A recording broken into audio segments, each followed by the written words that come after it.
Last time हमने जो point discuss किया था वो था ओपिनियन बाय विटनेस। हमने पढ़ा था कि एक जो विटनेस है वो अपनी जो उसके नॉलेज में फ़ैक्ट्स हैं सिर्फ एग्जामिनेशन इन चीफ में वो फैक्ट्स बताएगा, अपनी ओपिनियन नहीं दे सकता। लेकिन एक जो डॉक्टर है, जो एक्सपर्ट विटनेस है, उसका काम ही होता है कि वो अदालत में जाके सिर्फ अपनी ओपिनियन दे। क्रॉस एग्जामिनेशन में तो विटनेस जो है वो अपनी ओपिनियन दे सकता है, लेकिन एग्जामिनेशन इन चीफ में अपनी ओपिनियन नहीं दे सकता।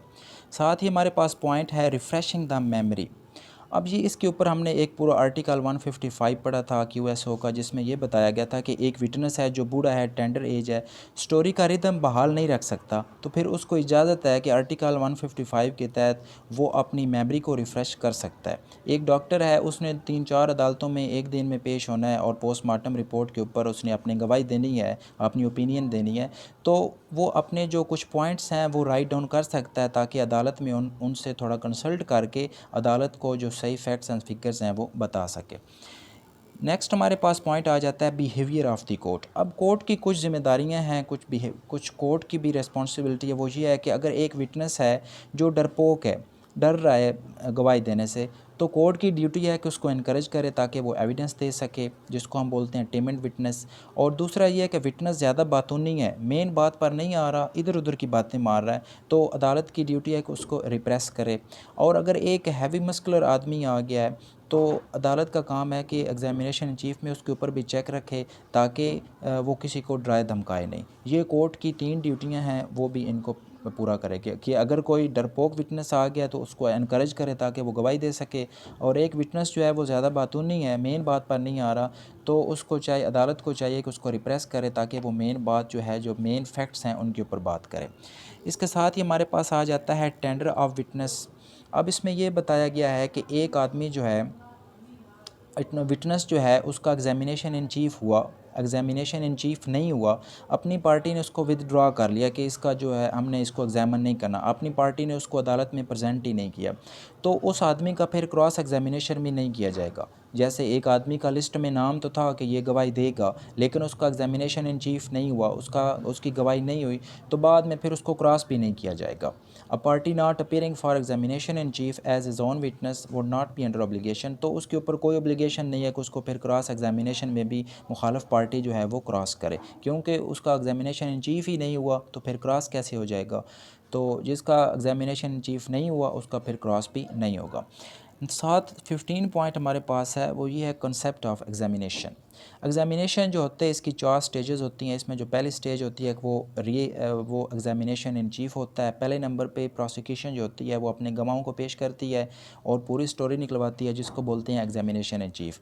फिर उसके ऊपर जो मुखालफ पार्टी है वो री एग्जामिन करती है, उसको क्रॉस करती है, उसको री क्रॉस करती है, जिसको हम जीरा बोलते हैं। अगर फिर ज़रूरत पड़े तो अपनी जो पार्टी है उसको री एग्जामिन करती है, और फिर उसको जो मुखालफ पार्टी है वो री क्रॉस करती है, जिसको री क्रॉस एग्जामिनेशन बोलते हैं। तो ये जो 4 स्टेजेस हैं ये केस में पूरी होती हैं।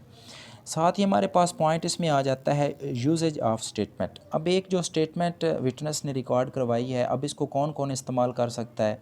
तो दोनों पार्टीज़ जो हैं, जो प्रोसिक्यूशन है वो भी और जो डिफेंस पार्टी है वो भी इस स्टेटमेंट को यूज़ कर सकती हैं। प्रोसिक्यूशन जो है वो इसको एंडोर्समेंट के लिए यूज़ करेगी, जबकि जो एडवर्स पार्टी है, जो मुखालफ पार्टी है, वो इसको कंट्राडिक्ट करने के लिए यूज़ कर सकती है। इससे नेक्स्ट पॉइंट हमारे पास है 17 production of witness in examination in chief. Prosecution की मर्ज़ी है कि जिस तरह चाहे, जिस तरतीब से चाहे, वो अपने गवाहों को अदालत में पेश कर सकती है। ये जब अदालत में चालान जमा करवाया जाता है तो उसके साथ एक गवाहों की लिस्ट भी होती है, जिसमें लिखा जाता है कि हमारे इतने 5 गवाह हैं प्रोसिक्यूशन की तरफ से, ये अदालत में गवाही देंगे। अब ये प्रोसिक्यूशन का काम है कि वो बेशक उसने जो गवाहों की लिस्ट में पहले नंबर पे नाम लिखा था उसको आखिर में डाल दे, या उसको जो 5वें नंबर पे था उसको पहले नंबर पे बुला के एविडेंस जो है वो रिकॉर्ड करवा दे। तो ये प्रोसिक्यूशन की मर्ज़ी है, इसमें कोई हार्ड एंड फास्ट रूल नहीं है। लेकिन अदालत ने इसमें इस हेल्ड में एक बड़ी इंपॉर्टेंट बात ये की है कि एक जो विटनेस है जो फैक्ट्स के बारे में जानता है सही, उसको रोक के नहीं रखना चाहिए, बल्कि उसको अदालत में पेश करना चाहिए ताकि वो आपके हक़ में एक बेहतर गवाही दे सके।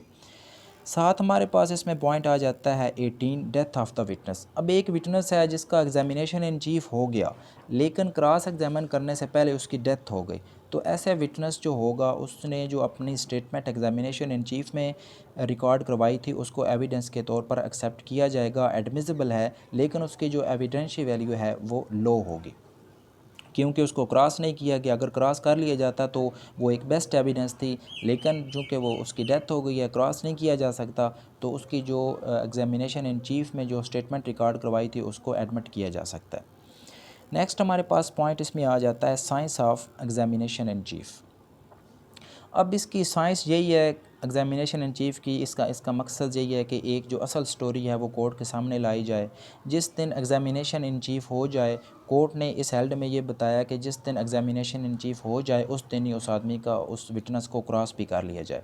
क्योंकि जो ये अगर कोई पोस्टपोनमेंट करना है तो उसके लिए आपके पास एक स्ट्रॉन्ग रीज़न होनी चाहिए जिसकी वजह से आप क्रॉस नहीं कर सके। अगर कोई स्ट्रॉन्ग रीज़न मौजूद नहीं है तो फिर चाहिए अदालत को कि जिस दिन उसको एग्ज़ामिन इन चीफ किया है, जिस दिन एग्ज़ामिन हुआ है उस दिन उसको क्रॉस भी कर लिया जाए। उसके साथ हमारे पास पॉइंट आ जाता है 20 डिस्क्रेडिटिंग ऑन विटनेस। अब ये हमने हॉस्टाइल विटनेस में आर्टिकल 150 जो है बड़े डिटेल से पढ़ा था, जिसमें ये पढ़ा था कि अगर एक गवाह जो है वो मुनरिफ़ हो जाता है तो उसकी जो गवाही का जो क्रेडिट है, जो विटनेस का उसकी जो क्रेडिट है उसको इम्पीच कैसे करवाया जाए, उसकी गवाही के हक़ को कैसे ख़त्म किया जाए।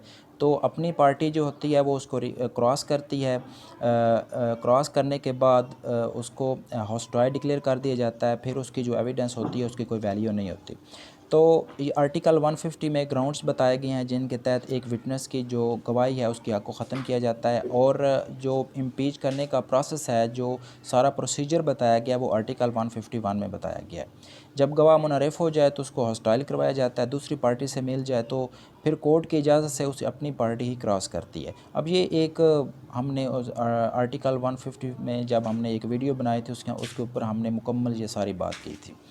तो नेक्स्ट इसमें हमारे पास आ जाता है David Paul brown golden rule. अब ये टोटल गोल्डन रूल्स जो हैं ये 11 हैं, जिसमें ये रेफरेंस भी बताया गया है और एक केस लॉ भी इसमें है। इसमें जो पहला इसमें रूल है वो है never ask a question without object. इसके वैसे तो 11 टोटल जो रूल्स हैं वो 11 हैं गोल्डन रूल्स, लेकिन 4 जो हैं वो क्योंकि अब इनकी इतनी कोई इंपॉर्टेंस नहीं है, लेकिन इनको वैसे ऐड कर दिया गया। Never ask a question without object कि आपने एग्जामिनेशन इन चीफ में अगर कोई क्वेश्चन करना है या क्रॉस एग्जामिनेशन में करना है, ये ओवरऑल सब के लिए रूल्स हैं कि अगर कोई क्वेश्चन करना है तो ये देखना है कि उसके अंदर कोई ऑब्जेक्ट के बिना ना हो, आपका जो भी आपने क्वेश्चन करना है उसमें ऑब्जेक्ट हो। नंबर 2 में बताया गया modulate your voice as circumstances may direct. अगर अदालत में आप बोल रहे हैं तो अदालत में आपने सर्कमस्टांसेस के हवाले से बोलना है कि कितनी जज किस तरह बोल रहा है, मैंने भी आवाज़ कितनी रखनी है। इस तरह भी नहीं करना कि आप ऐसे बोलें कि दूसरे बंदे को भी आपकी आवाज़ ना जाए। इतना बोलना है कि पूरी अदालत में जो लोग बैठे हैं वो आपको आराम से सुन सकें। Never begin before you are ready and always finish when you have done. अब ये विटनेस के लिए है कि जब वो गवाही देने लगे तो वो ख़ुद को प्रिपेयर कर ले कि अब मैंने गवाही देनी है, मैंने तमाम फैक्ट्स एंड फिगर्स जो हैं वो अदालत को बताने हैं, और उसके बाद फिर वो अपनी मुकम्मल तसल्ली कर ले कि अब इससे आगे और कोई पॉइंट्स नहीं है जो मैंने अदालत को बताने हैं, यही मेरी गवाही थी और अब मैंने अपनी जो गवाही है वो मुकम्मल कर ली है। तो वो आराम और सुकून से अपनी ये जो बातें हैं उनको याद रखें। Speak to your witness clearly and distinctly. अगर आप अपने, अब ये काउंसिल के लिए है कि अगर वो अपने प्रोसिक्यूशन के लिए भी है, एडवर्स पार्टी के लिए भी है कि अगर वो अपने गवाह से कोई बात कर रहा है तो उसको क्लियर और डिस्टिंक्ट अंदाज में बोले, और ये नहीं है कि कोई अबाम वगैरह रह जाए। तो ये एक गोल्डन रूल हैं, इसके टोटल तो 11 हैं लेकिन ये 4-5 ही हमने ऐड किए हैं और ये बहुत इंपॉर्टेंट है।